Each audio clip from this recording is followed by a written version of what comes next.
A civil authority has issued a tornado warning for the following counties or areas.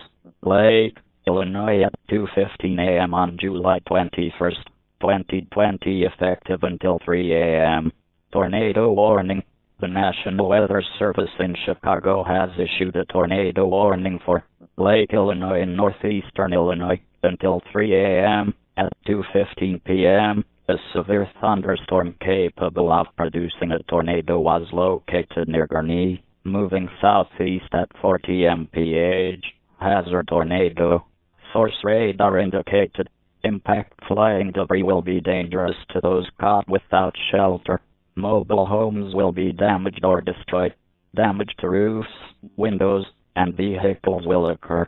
Tree damage is likely. This dangerous storm will be near Gurnee, Waukegan, and Zion around 2:30 a.m., Libertyville around 2:35 a.m., Vernon Hills and Mondelein around 2:40 a.m. Precautionary/preparedness actions.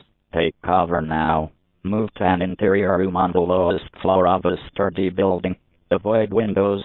If you are outdoors, in a mobile home, or in a vehicle, move to the closest substantial shelter and protect yourself from flying debris. Tornadoes are extremely difficult to see or hear at night. Do not wait to see or hear the tornado. Take cover now. Add text or remove